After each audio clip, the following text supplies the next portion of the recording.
What's up, guys? We're back with a full slate of NBA action here on Monday, March 17th. We're going to break down every NBA game tonight. We're going to look at bets on the side and over-under, and make sure you're checking that pinned comment throughout the day to see if there are any changes as injury news and player availability is confirmed. Yesterday did not go amazing. Kind of had some rough luck out there. We were leaning towards the Cavaliers minus 10.5. If you did check that injury news, we did see Donovan Mitchell play. We saw Evan Mobley not play in that game. So definitely a spot we were kind of leaning against there. Tried to buy out of that position as much as we could. We did have the Jazz at plus 13.5. Unfortunately, that one definitely goes on there as a full-on loss. They just laid an absolute egg. We did not see the level of, competition that I expected from them in a game where we saw guys like Markkanen, Colin Sexton, etc. actually play. We did have Florida minus 4.5 over there on the college side, a comfortable win and cover for them over Tennessee. Actually fading some other, some other knowledge out there in the industry. I definitely thought Florida was a better team. They proved it in that one. We had Wisconsin minus 3.5, and that was some pretty unfortunate. I don't know if I can fully say luck, but it kind of felt like luck, guys. Wisconsin, a very good three-point shooting team, went 7 of 39 from deep, and their best player, John Tonji, went 1 of 14 from the field. So you don't see that every day. Unfortunately, a 1-3 day. We've been running pretty hot lately, so a little step back, not the end of the world, but obviously not what we're looking for, guys. We're going to try and bounce back in this one for sure. And to kind of pay it back a little bit, we are about to do a huge NCAA bracket contest for everyone that wants to join up, guys. It's absolutely free to join, and we've got some big time prizes lined up. First place in this bracket competition is going to be $100 plus a free month of premium picks at stumpthespread.com, plus a hoodie or a shirt from Stump the Spread. So definitely want to get in there. Second place, a free 2-week subscription plus a hoodie or a shirt. And third place, guys, is going to be a Stump the Spread t-shirt. So going to be paying out the top 3 spots. Definitely get in there. There's going to be a link down in the description marked tournament contest. Is going to be linked to, I believe it's an ESPN. There's an ESPN group there. So get in there, get your friends in there. Let's have a big group of people in there. And who knows, we get enough people in there, we may even end up making the prize pool even bigger and better. So we'll see how things go there. Definitely get involved there. Hit that like button. Subscribe to the channel if you're new. If we can get to 1,000 likes on this video, we're giving away a Stump the Spread hoodie. If we can get to 50,000 subscribers, when we get to 50,000 subscribers, we're less than 700 away, we're giving away another Stump the Spread hoodie. If it's not obvious by now, guys, all of our videos are sponsored by StumpTheSpread.com. We're a team of experienced cappers over there. All of us have at least 15 plus years in the industry. Together, we cover all the major sports. Right now, looking at daily college basketball, NBA, NHL, and UFC picks, and Major League Baseball is getting closer and closer. It's been one of our most profitable sports over the years. We are actually 6-0 over our last 2 days of college basketball premium picks. So definitely want to get in there. Click the link in the description to head to stumpthespread.com, see everything we offer. We've got free to use bet size calculators, free picks that are not covered in this video, and our premium top confidence picks. If you're not ready to become a premium member, sign up for a free account, get on our email newsletter. That'll get you free picks straight to your inbox every day, updates on our results as well. Just make sure to check your spam folder if you're not getting emails when you expect to be getting emails. Comment below with any bets you're looking today or any other feedback you have for me, and I will personally respond every single day. As always, our favorite picks will be in the pinned comment down below. Now let's get into our first game of this NBA slate. We've got the Miami Heat going on the road to take on the New York Knicks. The Heat come into this game 29-38 on the season, straight up not having a good time. They got obliterated there by the Grizzlies. We were on Memphis minus, I think it was 7 in that game. And so, yeah, thanks for Memphis for taking care of business, and thanks to the Heat for playing pretty terribly. Miami not really having a great time down the stretch this season at all. Like I said, 29-38 on the year. They're currently all the way down to the 9 seed, only a single game up on the Chicago Bulls, who are currently occupying the 10 seed. I don't think they have to worry about falling all the way out of the playoff picture, but it's not looking very promising right now. This team not having a great time. Doesn't feel like the haul they got there for Jimmy Butler really working out. And yeah, I mean, kept things kind of competitive against the Celtics, I guess, but blowout losses against the Grizzlies, Clippers, losing to the Hornets. Like, what is going on, guys? It's looking pretty brutal. In terms of their injury report, it's looking okay. The only major piece we see on there is Andrew Wiggins. He is doing a lower leg issue. He's questionable for this game. So we don't know if he's going to suit up or not as they head to New York to take on the Knicks, who are going to be without Jalen Brunson here for another 1 to 2 weeks. So things not looking great after another Brunson injury. Yeah, it's just pretty brutal, man. Ankle injuries are tough. We're not going to see him. Other than that, the Knicks are healthy, so that's something to lean on. They played a pretty competitive game, a very tough, competitive, physical game there against the Warriors, but eventually just couldn't quite get over the top. We saw pretty good play there from Karl Anthony Towns, obviously 29 points, 12 rebounds, making kind of obvious the Warriors are a bit vulnerable to, scoring big men. OG Anunoby had a good game. Mikal Bridges also shot the ball well. As a team, the Knicks shot nearly 40% from 3, but a total of 4 points scored by their bench unit. This team just doesn't have a bench, and that could be a big problem for them just in general and down the stretch here. And looking at the number for this game, though, the Knicks 7.5 point favorites. We've got a total of 212.5. Miami 12-21-1 against the spread on the road, 17-19-1 against the spread after a loss. The Knicks 14-17-1 against the spread at home, 12-13 against the spread after a loss. So looking at those numbers, looking at what we're seeing from the Knicks right now, I honestly think we've got to be on the New York side of this one. I think they're going to be fine at Madison Square Garden. The Heat, just not a good team at this point. Maybe they could step it up a little bit at Madison Square Garden. If we see a terrible shooting night from the Knicks, that can make things very, very tough. I expect the bench unit to step up a little bit now being back at home. Usually the secondary players, role players tend to play better in front of the home crowd, with the stars it having a little bit less of an impact. So I think the Knicks -7.5, a very reasonable play. Next up, guys, we're looking at the Philadelphia 76ers going on the road to take on the Houston Rockets. The 76ers come into this game 23-44 on the year, but fresh off of a pretty rare win, a 130-125 win there over the Mavericks. Quentin Grimes went off for 28 points. He's looking like another random bright spot for the 76ers. Obviously, not including no bright spots from Paul George, few bright spots this season from Tyrese Maxey, and no bright spots from Embiid this season. In the win, guys, we saw Yabusele play okay. Justin Edwards was a double-digit scorer. A few guys actually played well off the bench. As a team, they shot almost 40% from three. That has to feel good. They did get out-rebounded by the very low-strength, very small-sized Dallas Mavericks, so that's a bit of a concern, but in general, they played pretty well in this game. They'll take the win, but this isn't a team going anywhere important. They're currently, in 12th in the East right now, 5 full games back of the 10 seed. So that's not even something that's on their mind. This is a team that's going to be getting investigated for aggressive tanking because they're holding guys like Paul George and Tyrese Maxey and even maybe Embiid out in situations where a case could be made that at least one of those guys, probably Maxey being the main one, could be playing, but they're just trying to tank things out and giving themselves the best chance of improving their draft situation. So we'll see what they can do on the road against a Rockets team that is not doing that, guys. Houston, 43-25 on the year. They've won their last 6 in a row. Back-to-back wins against the Pelicans, a win over the Magic, a win over the Suns, beating the Mavs, and then barely beating the Bulls. I'm not going to freak out about that. A nice 28-point game from Jalen Green, but a 117-114 win against the Bulls.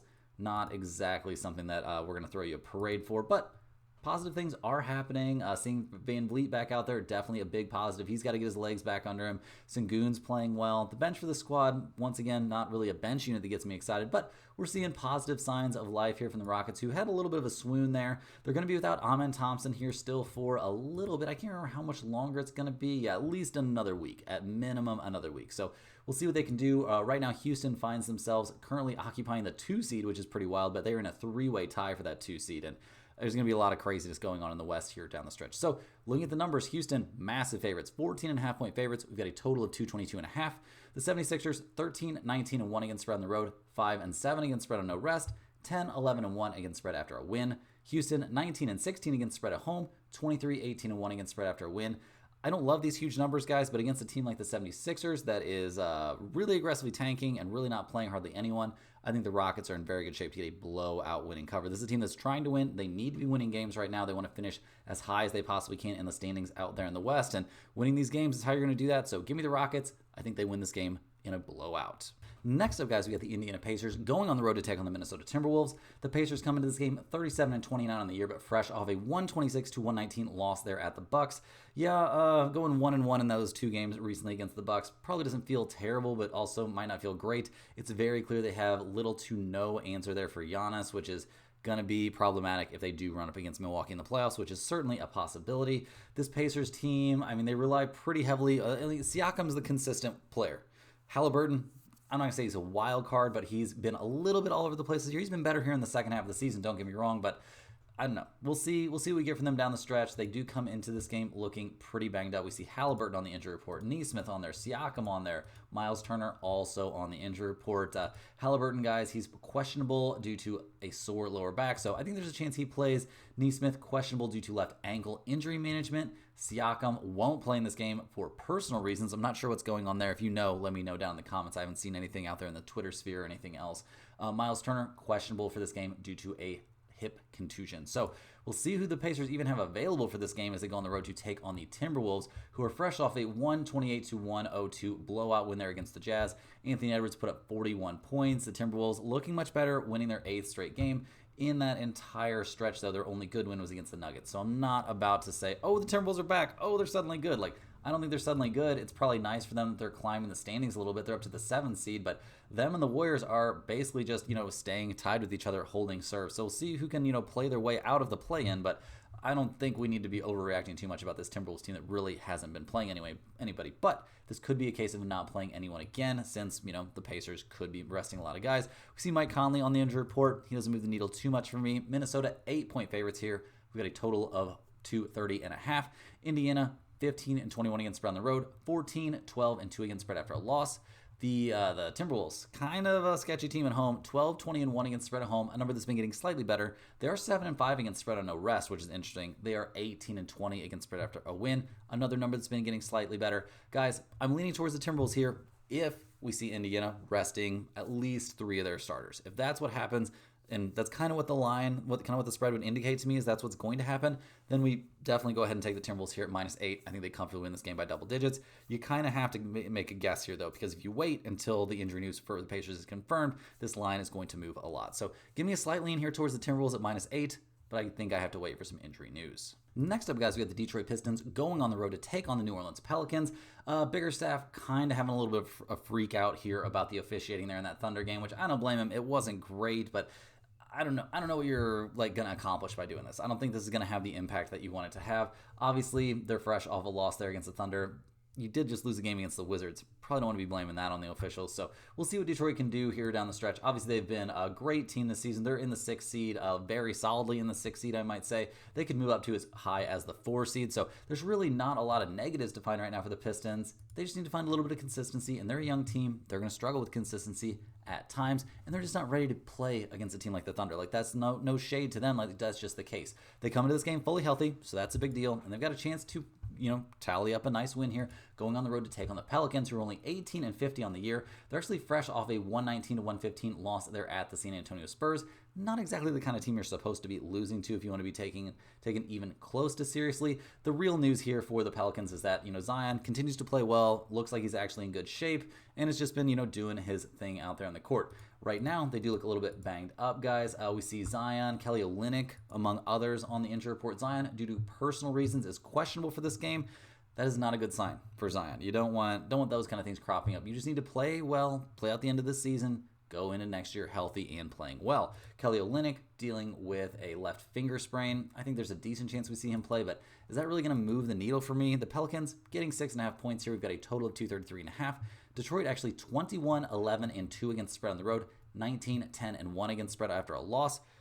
Pretty heavy trends there pointing towards Detroit. New Orleans 18-15-1 against the spread at home, 19-29-1 against spread after a loss. Their numbers have been getting a little bit better, but with Zion maybe not even playing in this game, I will definitely take the Pistons here at -6.5. They could still win this game comfortably even if Zion does play. Detroit by far better team and a huge bounce back spot here. I think we see the Pistons win comfortably. Next up, guys, we got the Chicago Bulls going on the road to take on the Utah Jazz. The Bulls come into this game 28-39 on the season, fresh off that 3-point loss there at the Rockets. That had to be a little bit disheartening. I mean, they played a pretty close game. That loss actually snapped a 4-game winning streak. So Chicago actually been kind of putting together some decent games. They haven't had great health this season, obviously. They haven't had a great year overall, but they are looking very likely to hang on to that 10 seed. They've got a 4.5-game lead there over the Toronto Raptors. So we'll see how things go down the stretch.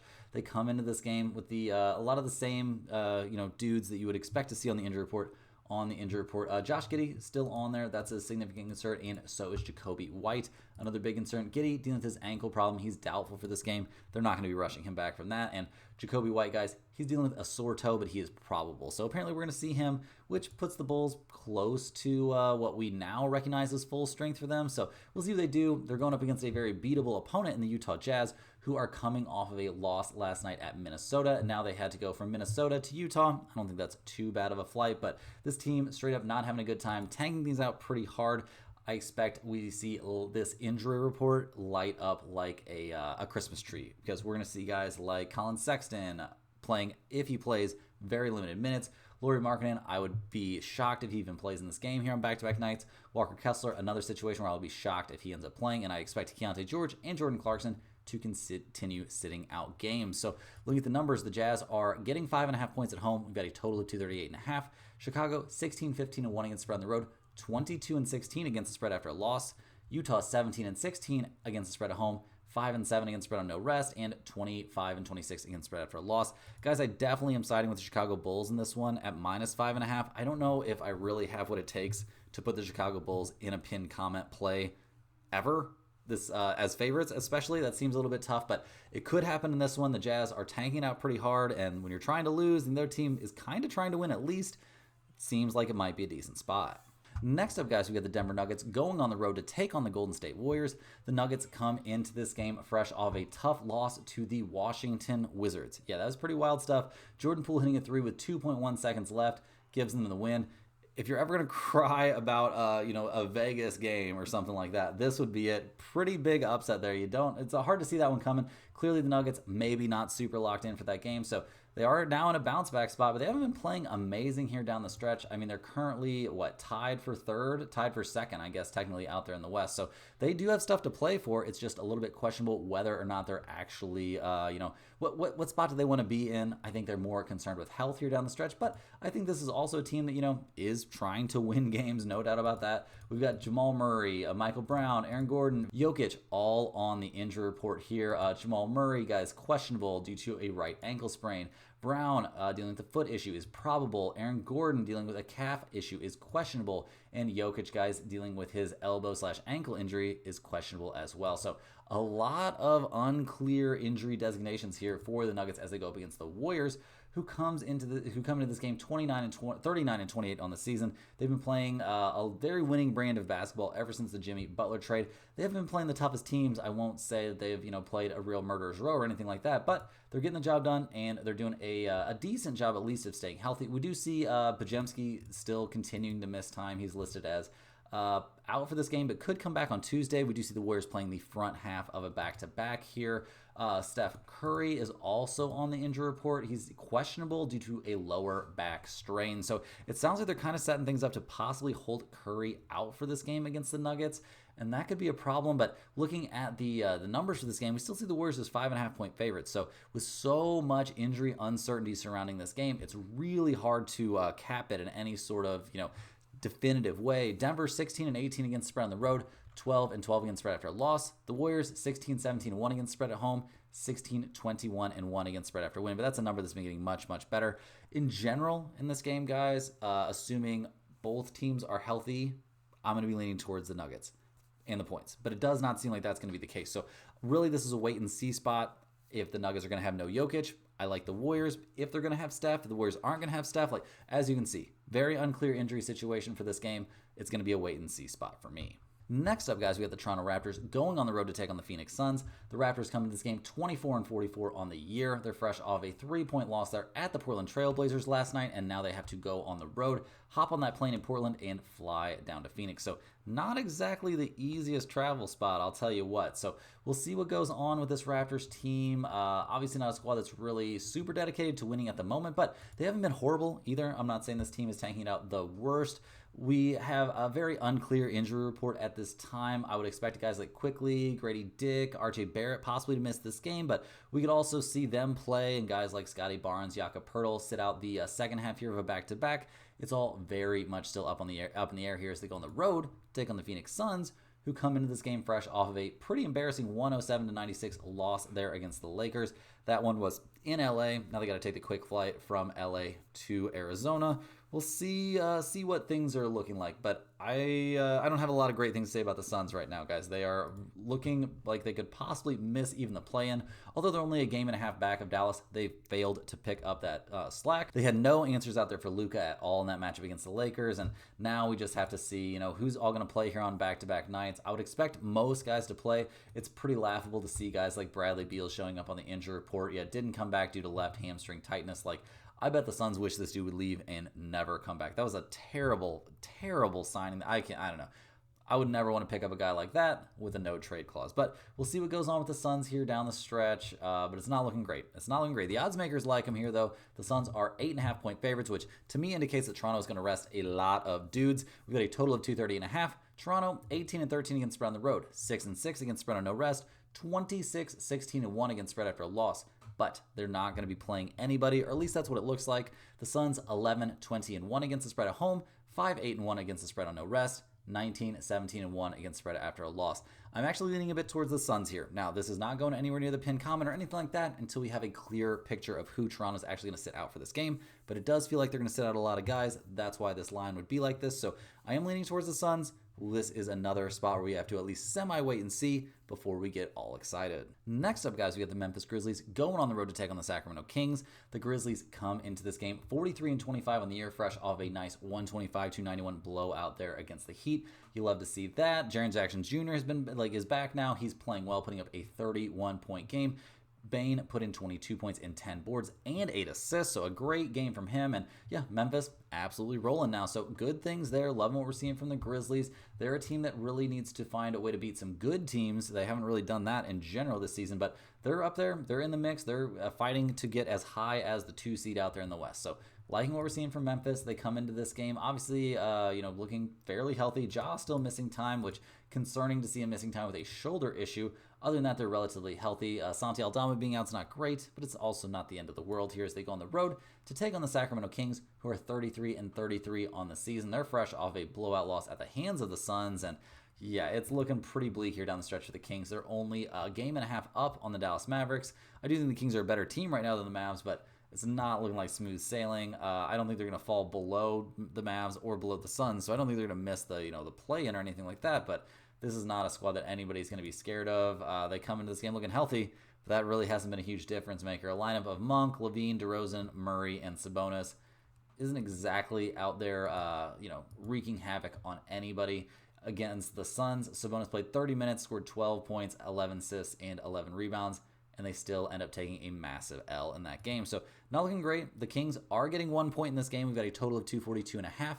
Memphis 18-13-1 against spread on the road. 21-20-1 against spread after a win. Sacramento 10-18-3 against spread at home. 11-19-2 against spread after a loss.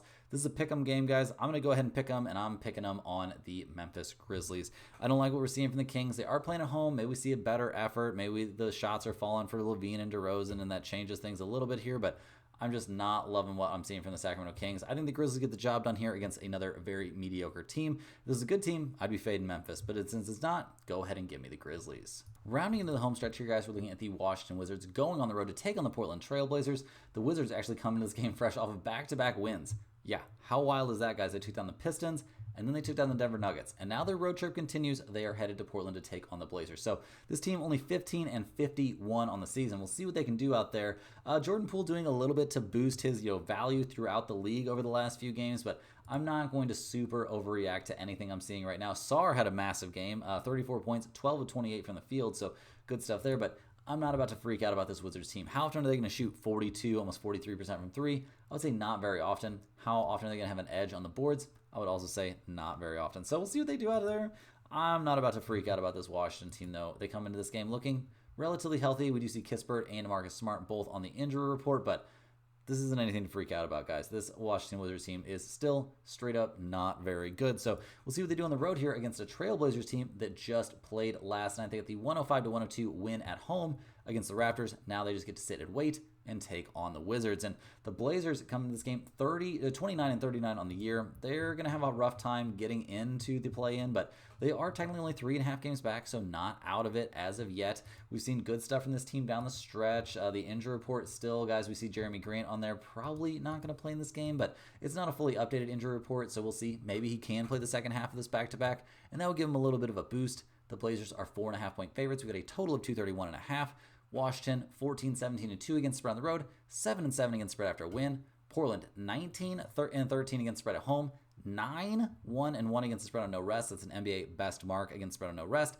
And they're 18-9-1 against spread after a win. That's also an NBA best mark. Guys, give me the Portland Trail Blazers. Unless some really weird injury news here breaks, I'm slamming it here on Portland. This is probably going to be my my biggest bet of the night here on an NBA only slate. But still, I really like what we're seeing from the Blazers in general. More Anthony Simons, Shady and Sharp minutes. Scoot Henderson's playing well. Give me Portland in this one to easily win by 5 or more. Last but not least here, guys, we're looking at the San Antonio Spurs going on the road to take on the Los Angeles Lakers. The Spurs 28-38 on the year. They're fresh off of a win over the Pelicans. They've actually won 2 out of their last 3. We're seeing guys like Vassell really assert themselves, and you're getting lots of shots now with no real reason for anybody else to be soaking any of them up, and no De'Aaron Fox out there. It's Chris Paul running a very, very bleak show. You got Bismack Biyombo there at center, Harrison Barnes. Like, this is a pretty I don't know. This squad is going to be scary next year with Fox and Wemby, but right now it's looking not scary at all. So we'll see what they do. They're healthy coming into this game at least, so that's something. But now they got to take on the Lakers, who are in a very interesting spot. The Lakers need to be winning games right now. They're currently tied with this, or not tied. They're 1 game back of the 2, 3, and 4 teams. So they're battling out for anywhere up to the 2 seed. But right now, I don't know, guys. It's looking a little bit sparse out there. They did just get a 11-point win against the Suns, but that was last night. So now they played at home against the Suns. Now they sit there and wait for the Spurs to come to town. In terms of the injury report, it's not fully updated yet, but we do expect Hachimura and LeBron to both be out for this game. Other than that, we saw guys like Dorian Finney-Smith play. There was some good news. Some guys that were questionable did end up playing in this game. So it seems like the Lakers pretty determined, to do everything they can to get themselves in the mix here. But I don't know, guys. It's going to be a little bit tough. Maybe in this game, it'll be tough. We don't know if Luke is going to play for sure. He's fresh off playing 40 minutes, but I think there's a chance that he plays. He put up 33 points and played pretty well, so we'll see what goes on there. The Lakers are big favorites, which also makes me think Luke is going to play. They're 9.5-point favorites. We got a total of 230. San Antonio 13-19 against spread on the road, 9-18 against spread after a win. That's a pretty big yikes, guys. The Lakers 22-11 against spread at home, 6-3 against spread on no rest, 23-16-1 against spread after a win. I am leaning towards the Lakers here at home, but I need to see a fully updated injury report. If Luka ends up sitting out, or we think his minutes are going to be restricted, or if we just think the Lakers are too tired, which is also a possibility, we would have to stay away from this game. It's probably not going into the pin comment for all those reasons I just listed, but it's something I think you at least want to take a look at because they're going up against the Spurs. And they're coming off a win where they're terrible, and the Spurs just in general are pretty freaking terrible. That's all the games we have for today, guys. No college action out there here on Monday, but we're going to be diving in on Tuesday, Wednesday, Thursday, and every day there's college basketball plays. We are going to be covering those college basketball games. Get in on this huge giveaway we're doing through our college basketball bracket. The link to that's down in the description. Get over to StumpTheSpread.com as well. Get on our free email list. All that kind of good stuff, guys. It's great for me, great for you. Let's see if we can make this happen together. Let me know in the comments any questions you have on today's slate. Thanks for watching. Get over to StumpTheSpread.com like we were saying, and we will see you guys tomorrow for more sports betting action.